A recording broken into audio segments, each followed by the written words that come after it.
Hello and welcome to Etude number 5, part 3. This is all part of the Villa-Lobos 12 and 12 challenge, 12 etudes across 12 months. Let's dive into the middle section of this fantastic study. Main points here. Common fingers, guide fingers are going to become very important, so keep track of them. Secondly, do not be put off by all the accidentals. All Villa-Lobos is doing is moving from G major to G harmonic minor. Again, we're going to be using open strings to shift, so keep an eye on those. Keep track of the bass line. The bass line here is quite important. We have a return to the melody. The melody returns in its original form from bar 3. Welcome to microstudy number 8. This is the first bridge idea for this etude, and it's going to dive us from where we were, fifth above the original ostinato, into G major ever so briefly. Main thing to keep in mind here is, in order to keep the bass lines on, the left hand fingering is slightly awkward. It's not impossible. We kick it off with a 4 and a 2 on an F sharp and an A, with an open A in the bass. The open A needs to stay down, so we're going to keep the 4, 1, F natural, A flat, which leaves us second and third fingers free for the next beat, which is a C and an E with an open G, and then keeping the C down with your third finger, it's E flat to F sharp.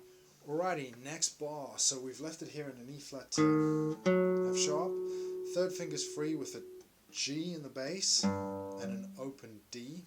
Now this is where you're going to have to do a little underfingering. So instead of standard, which would have been a fourth finger, you're going to have to use your second finger for the F natural, and then fourth finger for the C sharp, and again you can pre-prepare your first finger behind the 2 for the E, 4, C natural, E flat, 1, 3 and 2 for the G and B, and then open. A little bit tricky on the fingering, but not impossible, but it's all to facilitate this.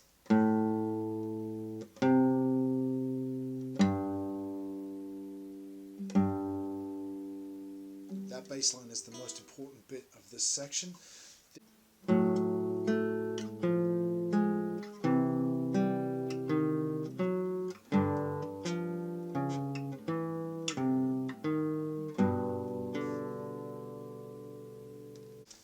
Welcome to microstudy number 9. This is a G major ever so briefly. There's nothing really difficult about this other than just keep an eye on your right hand, and there are 2 anchor fingers, a third finger and then a first finger on the... Let's dive into bar 23. G major chord, 3, 2, 0, 0. So that is P-I-M-A, and then I-A for the D and B. We then F sharp to A, 4, 2, third finger stays down, E to G, 1, 0, back to 4, 2.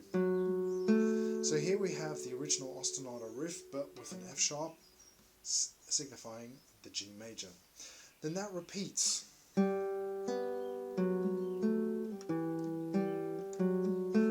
Bar 25, we get this wonderful clash. So it's sevenths and F sharp with a G, opens, first finger, 4, 2 again, 3, 0, 4, 2, and then that repeats.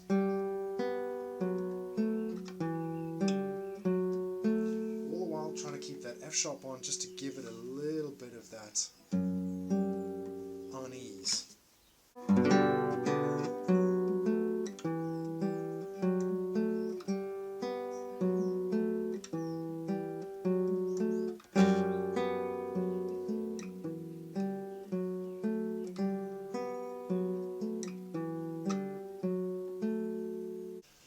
Welcome to microstudy number 10. After all that lovely G major, we're going to take a turn into G harmonic minor, but we're also going to have a fantastic minor major third clash. This is a staple of blues music, so and it's a staple of folk music the world over. Villa-Lobos is clearly referencing Brazilian folk music here, so keep your ears open for it. So main point here is do not cut off the open B string, even though you're going to be playing B flat with it. There is your minor third and your major third. Play it together. Throughout all of this, keep in mind that the low E needs to hang on across 27 and 28. So I would suggest a rest stroke if you really want to make it pop. 27 kicks off with a pull-off. I use my first finger, fretted G, to a second finger, and then 3-1. Now you could use 2-1 or 1-0, depending on how fast your fingers are and whether or not you want to cut the music short. Bar 29 is where it gets a little bit more interesting. So we're going to carry on with this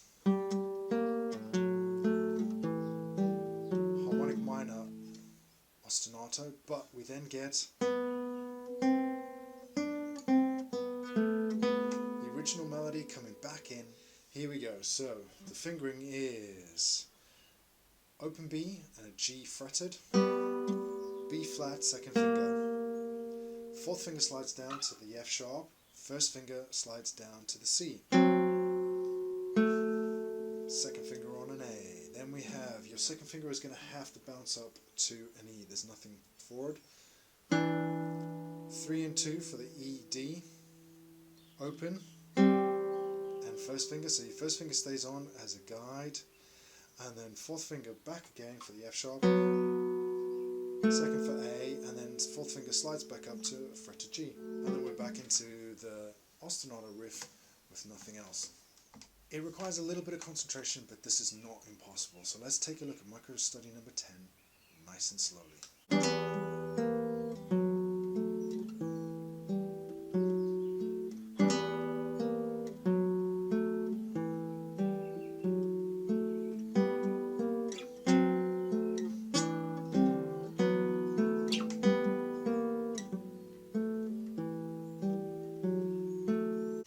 Welcome to microstudy number 10B, harmonic riff 2.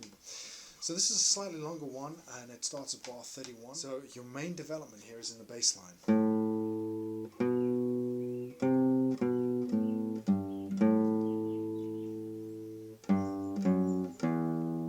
So keep that in mind. The ostinato riff just bubbles along underneath nice and quietly.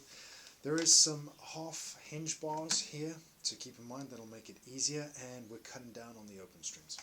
So kicking off from where we were before with the pull off, 3-1, but it's a 3-1 with a half hinge bar across fret 2 on strings 4 and 3, and then we have the bass entering on an A, and I am now no longer using an open G string, I'm using a fourth finger for the G. So that entire section can be played with a half bar. And then your half bar is going to come into play, you're going to slide it up.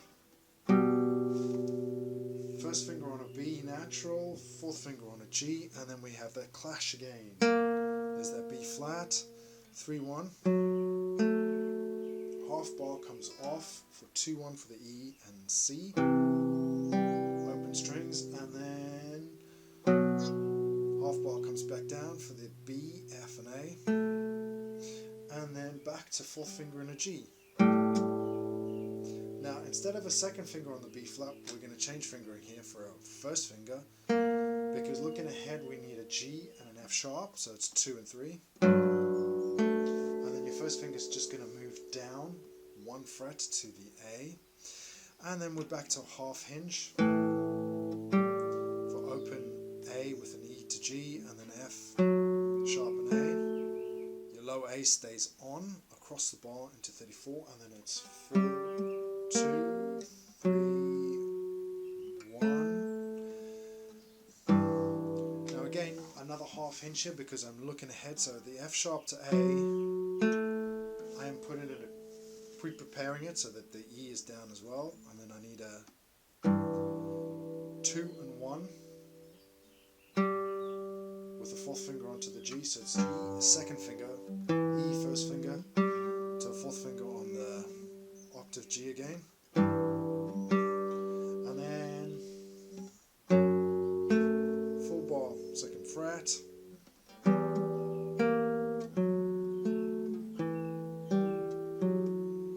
The only thing to say is on the end there, on bar 37, you need a fourth 2 to facilitate the next shift into the next microstudy.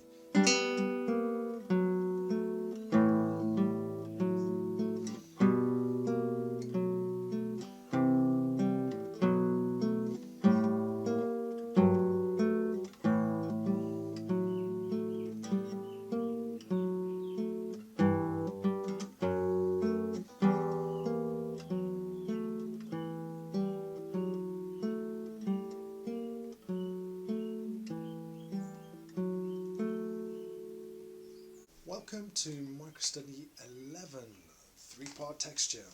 This is the final push before we head back to the original ostinato. We have a bass line first of all that you need to be aware of.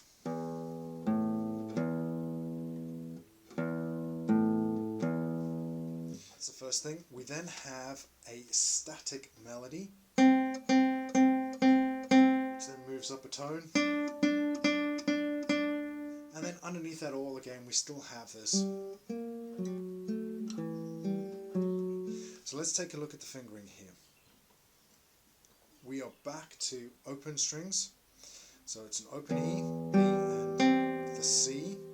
Then we have B flat with the C. Then we have open A, F sharp with the C, and then back to an A. Second finger with a C, and then here it's got to be a 3, so low E, 3, 1, open G, and then that moves up a tone, so your fingering has to reflect that. I suggest a half bar at the 3rd fret. You're going to need a little bit of a stretch here. If you've been playing your Rolandians, this is not going to be a problem. But here we go, so I've fretted the G, low, open E, open, 3rd finger on a G, B flat has been taken care of by the 1st finger, then we have a 4th finger on a G, sharp, 2nd finger on a B natural, you need to stretch your 4th finger up for the A, and then your 2nd finger on a C. Back down to G sharp and B, and that repeats. And there's only 2 ideas, so there's only 2 bars to practice. Again, bust it up into beats and work it nice and slowly.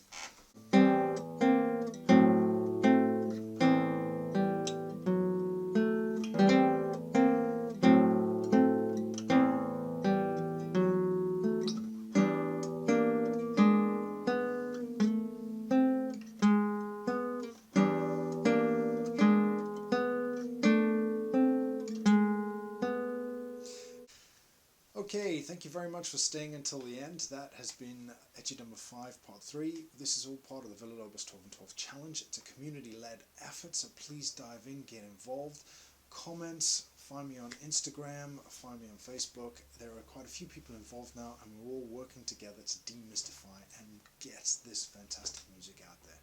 Why not join in?